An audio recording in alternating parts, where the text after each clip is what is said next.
Hello everyone, and welcome to another Speedpaint. For today's Speedpaint, I wanted to try out something a bit different.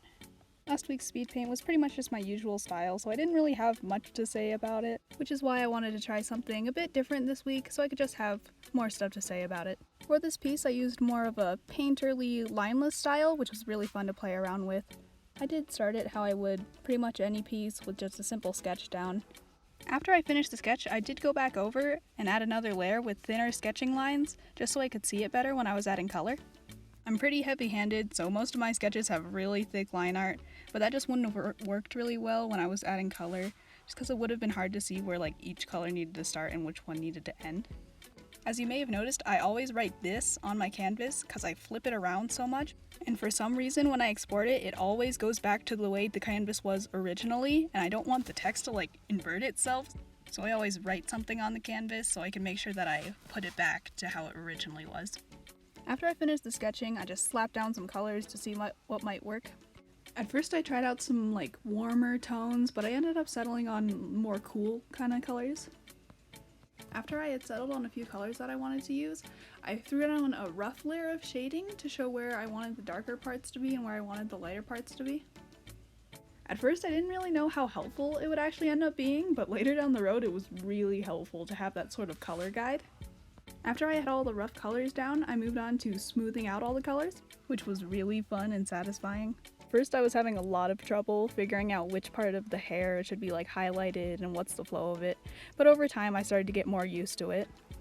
Since I usually just use very blocky cell shading, blending all the colors together was really weird, but I do really like the very polished look it gave the whole piece. And I also think it made it look really soft and friendly, which I like. I have experimented a little bit before with lineless, but I've never really had this detailed shading and rendering. Honestly, I'm pretty surprised that this piece only took me 4 hours because I spent so much time on that shading. After I had finished half of the hair, I moved on to the face. I had a lot of fun rendering out the face, especially because of the color splotches that I usually give these fantasy creatures. I also made the face look really smooth, and in hindsight I probably should have given it more texture. Oh well, I'll know that for next time. After I had finished the skin, I moved on to their eyes. I really enjoyed working on the eyes. It's always fun to over-render eyes. Especially because this character has really stylized eyes, it was very fun to draw. After I had finished one of the eyes, I started to render out the face some more. I added that darker outline that you can kind of see on the hair. I did that to sort of make the character pop more from the backdrop, because they both have really cool colors. I thought they were sort of fading into each other. But I think that outline and later on the warm shading on the edges really made them stand out from each other. After that, I tried to make the neck look really distinct from the face so they didn't really fade into each other.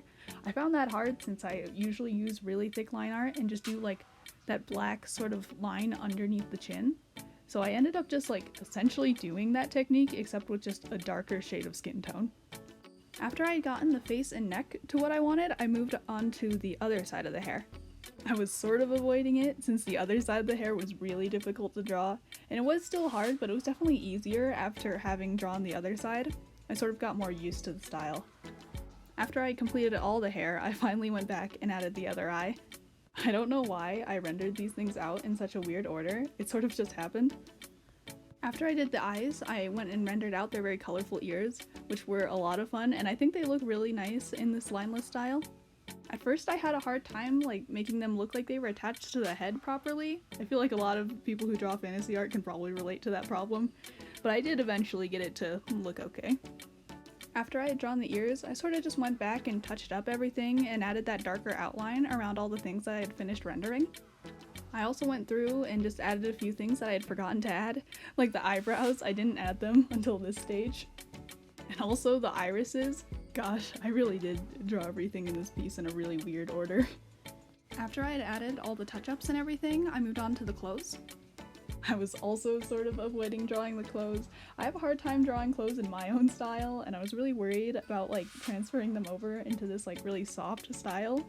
I was especially worried about shading all the folds and stuff, because folds are a nightmare to draw, but luckily you can't really see the clothes too much in this drawing. I do think they turned out alright, but I definitely need to work on drawing clothes. After I had rendered out the clothes, I again went back and added that darker line around everything. I also went through for another round of just quick touch-ups to fix a few things that I didn't catch earlier. And after I did all that, I moved on to shading. First, I added a pretty bright layer of pink over all of it to sort of unify all the colors and to make it really stand out against the backdrop. After I did that, I wasn't super sure about what I wanted to do for the shading. I just knew I wanted it to be like really dramatic highlights. So I sort of just took a bright warm color and played around with all the different layer settings. I ended up settling on one that I think is just called Add. It made the colors really vibrant and it was like just the amount of like dramatic lighting that I needed. I really like how the shading on this piece turned out. I think that the rim light looks really good. The lighting is sort of like a weird mixture of backlight and underlight. I'm not entirely sure where the light source would be, but I think it still looks pretty cool. At first I had a really hard time shading their bangs because I did the layers so weirdly. I had like 4 layers on at a time and all of them had to be on, and when you turned off one there would be gaps missing in the piece. So I couldn't just like clipping mask the hair and then do the highlights because all the other layers also had the coloring for the hair. I don't know how the layers ended up so weird, but I ended up having to like take the hair and move it onto its own separate layer and then clipping mask that to do the highlights. It was pretty frustrating at the time, but I guess it all worked out in the end, so it's alright. And I guess that pretty much wraps up my process for this piece. Thank you guys for watching, and I hope you all have a lovely day. Bye!